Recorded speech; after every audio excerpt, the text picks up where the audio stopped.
CPI pelo quê, senador? Eu acho que, em primeiro lugar, nós temos que ouvir o atual ministro da Saúde para saber o que é que o governo está fazendo nesse momento. Afinal de contas, nós não estamos investigando o passado meramente, nós estamos vivendo uma situação dramática que se torna mais dramática cada dia que se passa e que nós precisamos, para iniciar essa investigação, saber o que é que o governo está fazendo de concreto para resolver o problema. Veja, agora mesmo, em vários estados já está faltando o chamado kit intubação, medicamentos que são relaxantes musculares, sedativos, que são essenciais para essa intervenção dramática que é a intubação endotraqueal.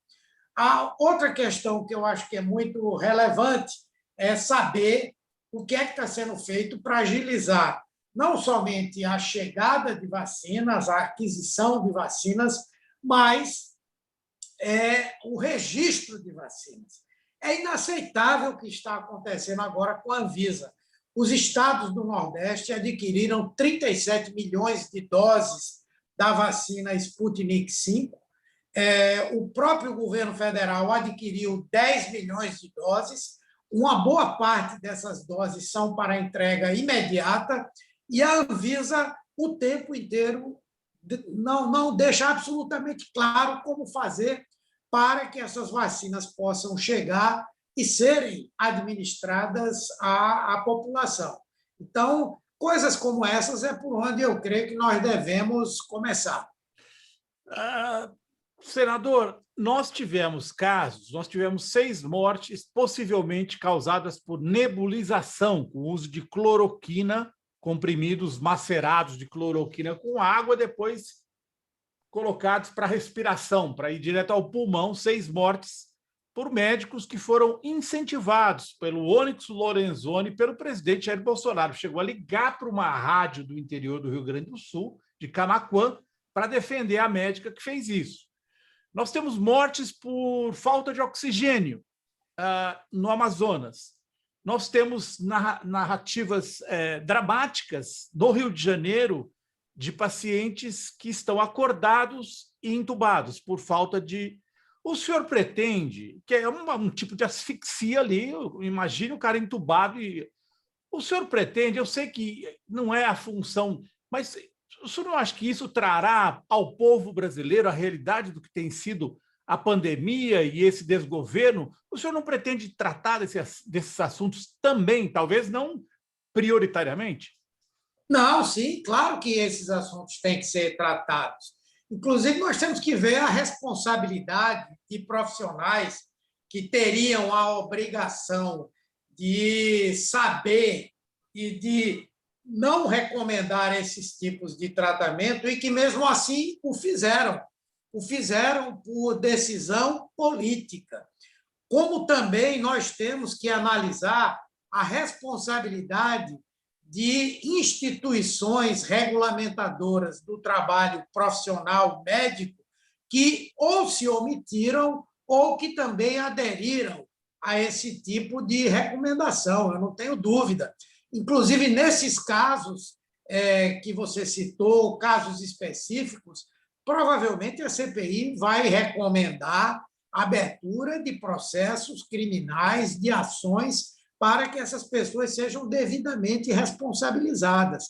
É bom lembrar, inclusive, que, em termos mundiais, os cientistas, as instituições que têm responsabilidade com as políticas públicas de saúde têm deixado claro que essa pandemia pode ser a primeira de um conjunto de outras, que podem acontecer, e tudo que acontecer agora tem que servir de aprendizado, de experiência, para nós enfrentarmos de uma maneira menos improvisada o que vier pela frente.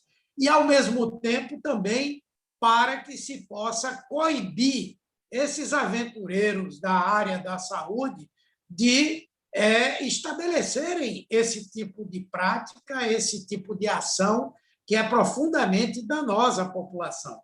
Eu creio que no Brasil deve-se criar, inclusive, um movimento por ações civis, né, indenizatórias da parte de profissionais que tenham exercido essa prática tão danosa, porque muitas pessoas estão sofrendo as consequências e os efeitos colaterais dessas medicações inadequadas. Justamente, além disso, quer dizer, tem toda a questão de que os prefeitos, o prefeito de Sorocaba, por exemplo, foi acionado recentemente, ontem, por deputados, porque ele divulgou um estudo fake, segundo os deputados, dizendo que o kit Covid funciona. Quer dizer, o dinheiro, o Bolsonaro tem falado muito em investigar prefeituras, em investigar estados que teriam desviado o dinheiro federal. Nesse caso específico, e aconteceu em várias prefeituras, o dinheiro que veio da federação foi usado para comprar remédio que não funciona. Então, nesse ponto, o senhor entraria numa investigação de uma prefeitura, por exemplo? Claro, aliás, não há nenhum impedimento de se investigar questões concretas. O que nós não podemos fazer é instalar uma CPI para investigar o governo ou o governador de um estado, o prefeito ou a prefeitura de um estado. Mas fazermos uma investigação sobre a utilização do recurso federal de saúde público, como ele foi utilizado, sim, nos cabe fazer essa investigação. É importante, inclusive, você está lembrando de um fato muito relevante.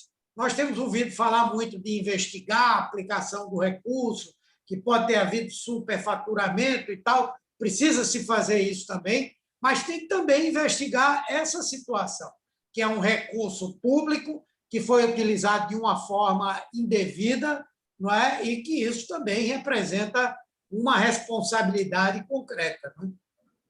Finalmente, senador, hoje tem o julgamento, a continuação do julgamento do presidente Lula, talvez só acabe amanhã. Qual é a expectativa do senhor, né? Existe muita oscilação, tem um dia que o pessoal está mais otimista quanto ao Lula ser candidato. Hoje eu fiz uma entrevista com uma pessoa completamente pessimista, que acha que os casos vão voltar para Curitiba e que a suspeição do Moro será derrubada. Como que o senhor está encarando isso, finalmente? Não, eu prefiro encarar de uma forma realista. Né? Eu acho que a decisão de anular os processos ela vai ser mantida. Né? Até porque isso foi feito em relação a vários outros processos que estavam indevidamente em Curitiba com a Lava Jato. O que eu acho que pode haver uma movimentação, não sei se hoje ou se posteriormente, é a tentativa de derrubar, não é, a decisão da segunda turma do Supremo, que declarou a suspeição do Sérgio Moro. Porque, se isso cai, não é, o juiz da primeira, lá de Brasília, né, acho que é 10ª vara ou 11ª vara, ele pode aproveitar um trabalho que é imprestável, né? Aquele trabalho que foi feito pelo Moro. Se não cai a suspeição, ele pode aproveitar e pode dar uma celeridade política, né, a um julgamento que, se essa suspeição se mantiver, terá que começar da estaca zero, que é o que deve ser feito, porque é um processo que está contaminado do início ao fim. Todos eles estão contaminados. Então, eu vejo não é com otimismo, com realismo. Eu acho que vai manter uma coisa, mas eu não descarto que alguém do Supremo tente derrubar a decisão da suspeição contra o Moro.